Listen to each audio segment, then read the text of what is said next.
திராவிட முன்னேற்றம் 75 ஆண்டா கம்ப்ளீட் பண்ணிடுச்சு. அவங்களாலேயே ஆட்சியில் பங்கு அதிகாரத்த ரொம்ப யோசிக்கிறாங்க. இப்ப டிவிகே, விஜய் எந்த அஷ்யூரன்ஸ்ல அவங்களுக்கு ஆட்சியில் பங்கு, அதிகாரத்தில் பங்கும் குடுக்குறாரு. திராவிட முன்னேற்றக் கழகம் அதோட திட்டங்கள் பேசும். இவரு இன்னும் ஒரு எலக்ஷன்லயும் கன்டெஸ்ட் பண்ணல. இந்த பப்ளிக் மீட்டிங்கே அலோவ் பண்ணல.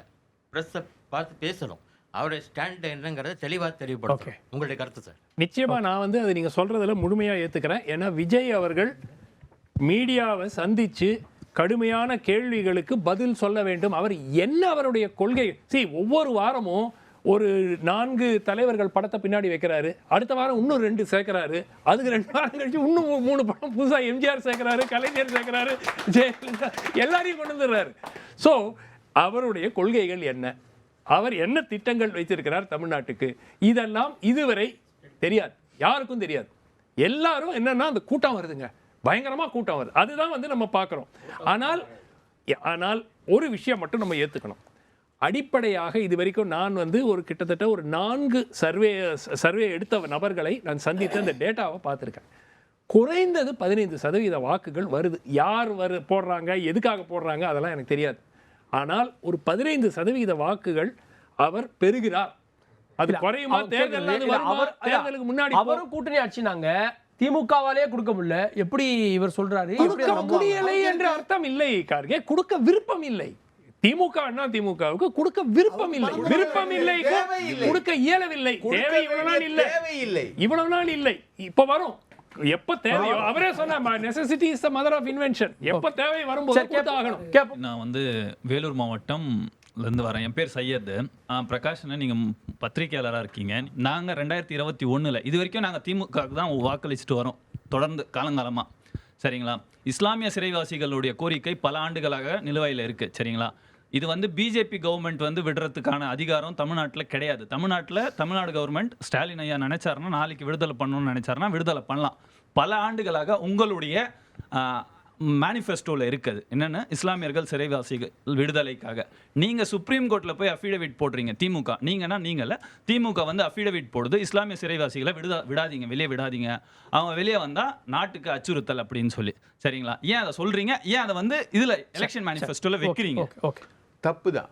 திமுக அந்த விஷயத்தில் என்னை பொறுத்த வரைக்கும் இஸ்லாமிய சிறைவாசிகள் விஷயத்தில் அவங்களுடைய நியாயமான கோரிக்கைகள், அதில் பல தவறுகளும் இருக்குன்னு, நியாயமான இஸ்லாமிய சிறைவாசிகளை அவங்களுடைய தண்டனை காலங்கள் மற்றதெல்லாம் கணக்கில் எடுத்துக்கிட்டு அந்த விஷயத்தில் அவங்களுடைய மிக நியாயமான கோரிக்கையை நிறைவேற்றாமல் இருக்கிறது திமுக செய்யக்கூடிய தவறு தான். சார், அனைத்து கட்சிக்கும் என்னென்னா, இப்போ டிவிகே தலைவர் விஜய் புதுசாக கட்சி ஆரம்பித்ததுனால எல்லாருக்குமே ஒரு அரசியல் பயம் ஒன்று வந்திருக்கு. இந்த பயத்தால் ஆளுங்கட்சியும் நல்லது அதிகமாக செய்யுது. எக்ஸாம்பிள் சொல்லணும்னா, இப்போ 5000 ரூபாய் பணத்தை மக்களுக்கு சீக்கிரமாக கொடுக்குறது, சில நலத்திட்ட உதவிகள் மக்கள்கிட்ட எடுத்துகிட்டு போகிறதெல்லாம் தாவேக தலைவர் விஜய் அந்த பயத்தால் தான் செய்கிறாங்களா? அப்போ நான் பிரகாஷ் 5000 ரூபாய் போட்டாங்களே, எதுக்கு விஜய்க்கு பயந்துட்டான்னு கேட்குறேன். 5000 ரூபாய் உரிமை தொகை கூட பயந்துருவாங்க. விஜய்க்கு பயந்துலாம் இல்லை. விஜய் அந்த ஸ்கீமை பற்றியே இது வரைக்கும் பேசினதே கிடையாது. ரைட்டுங்களா? உரிமை தொகை பற்றி பேசினதே கிடையாது. ரைட்டுங்களா?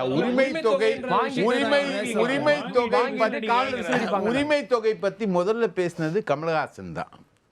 கமலஹாசன் தான் முதல்ல பெண்களுக்கு ஒரு உரிமை தொகைன்ற கான்செப்டை பண்ண. இன்றைக்கி தமிழ்நாட்டு மாதிரி 12 மாநிலங்களில் அந்த உரிமை தொகை கான்செப்ட் போயிட்டுருக்கு. ரைட்டுங்களா? இந்த 5000 ரூபாய் போடுறது, 6000 ரூபாய் போடுறது, மொத்தம் 9000 ரூபாய் போட்டிருக்காங்க. பொங்கலுக்கு 3000 ரூபாய், நடுவில் ஒரு 1000 ரூபாய், இது ஒரு 5000 ரூபாய், சேர்த்து 9000 ரூபாய். இந்த கான்செப்டே இல்லை சார், திமுக என்ன சொல்கிறாங்கன்னா, இப்போ எலெக்ஷன் வர்றதுனால மகளிர் உரிமை தொகை ஸ்டாப் பண்ண பார்க்குறாங்க, அதனால தான் மக்களுக்கு நான் போட்டேன்னு சொல்லி சொல்கிறாங்க. கரெக்டு. அதாவது ஒருத்தர், அவர் பேர் உபாத்யாயின்னு பேர், அவர் எப்போவுமே கேஸ் போட்டுக்கிட்டு இருப்பார். அவர் சுப்ரீம் கோர்ட்டில் ஒரு கேஸ் போட முயற்சி பண்ணார். வி வில் சி இந்த மார்ச் அப்படின்ற மாதிரி ஜட்ஜஸ் சொன்ன மாதிரி பேப்பர்லலாம் வந்தது. ஓகே, அது ஒரு பக்கம் இருந்தாலும் இவங்க பீகாரில் 10,000 ரூபாய் கொடுத்தாங்க. ரைட்டா? நான் என்ன ஆயுதத்தை எடுக்க வேண்டும் என்பதை என் எதிரி தான் தீர்மானிப்பான்றது மாவோட ஒரு கோட்டு. ரைட்டுங்களா? இவங்க வந்து ஒன்று இதை ஸ்டாப் பண்ணணும்னு முயற்சி பண்ணாங்க, அதே நேரத்தில் இன்னொரு இடத்துல இவங்களே கொடுக்குறாங்க, அதிகமாக கொடுத்தாங்க. ஸோ இந்த ஆயுதம் என்பது தேர்தலுக்கான ஒரு ஆயுதம் என்பதை பயன்படுத்தி ஒருவேளை ஸ்டாப் பண்ணால் என்ன பண்ணுறது, ஸ்டாப் பண்ணலாம்ல, வாய்ப்பு இருக்குது. அப்போ ஓட்டுக்காக தான் இதை பண்ணாங்கன்னு சொல்ல வரீங்களா? ஓட்டுக்கு இல்லைங்க, திமுகவுடைய மகளிர் வாக்குகளுக்கான ஒரு மிகப்பெரிய ஆயுதம் வந்து இந்த உரிமை தொகை கொடுக்கறதும். அந்த இப்போ நீங்கள் பஸ் ஸ்டாண்டில் பாருங்களேன், லேடிஸ் தான் நிறைய நிற்பாங்க, ஜென்ஸை விட லேடிஸ் தான் நிறைய நிற்பாங்க. அந்த பஸ்ஸில் போகிறவங்களுடைய அந்த போக்குவரத்து ஃபெசிலிட்டிஸ், நம்ம வீட்டு பெண்கள், நம்ம தங்கச்சி, தாய், அம்மா எல்லாமே அவங்களுக்கு ஒரு ஃபெசிலிட்டிஸ் கொடுக்கும்போது அவங்க அதை மகிழ்ந்து ஏற்றுக்கிறாங்கன்னும் பொழுது இந்த அரசு என்பது, இந்த அரசு அமைப்பு என்பது வெல்ஃபேர் ஸ்டேட்னு ஒரு கான்செப்டில் வருது, மக்கள் நல அரசுகளாக தான் வருது. எம்ஜிஆரோட பெருவெற்றிக்கு காரணம் என்ன? அவர் மக்கள் நல காரியங்களை நிறைய பண்ணாரு. காமராஜரோட சத்துணவு திட்டத்தை கண்டினியூ பண்ணாரு.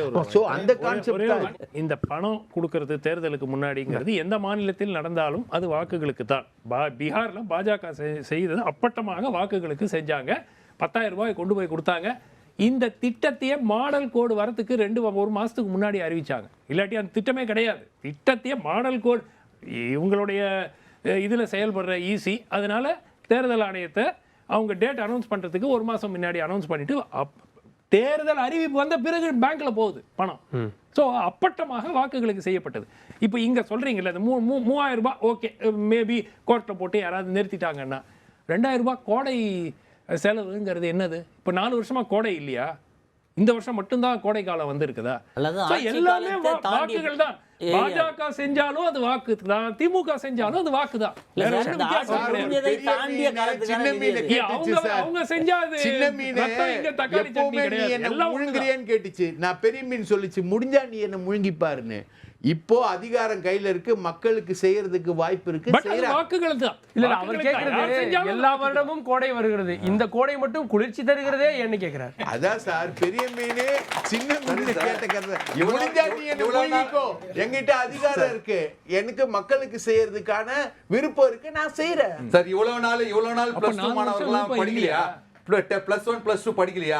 இந்த 2 வருஷம் மாத்திரம் விஜய் மாத்திரம் இல்ல +2 மாணவர்களுக்கு உதவித்தொகை கொடுக்குறாரு. இத்தனை நாளா +2 வரலையா? எப்பவும் இருந்துட்டாரு இது. அது அரசியல் சொன்னா இது அரசியல் தான். கொடுத்திருக்காங்களே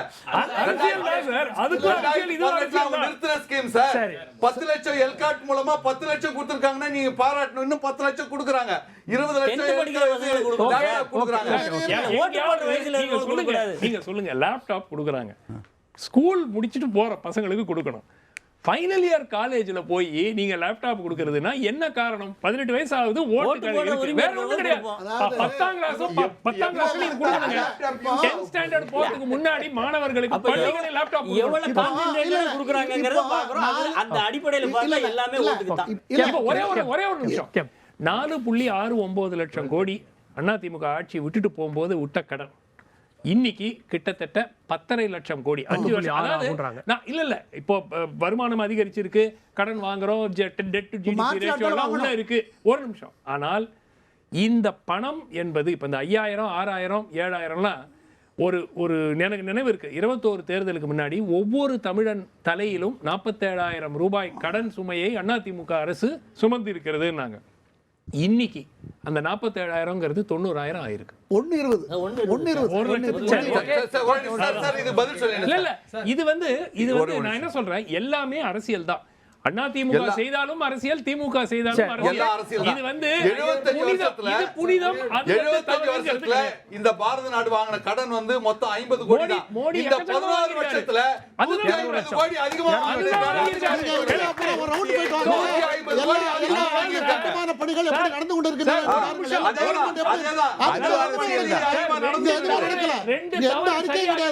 ரெண்டு தவறுங்கிறது சரியாகி இது தவறு, இதையே சொல்லுங்கன்ற. அது தவறு இல்ல.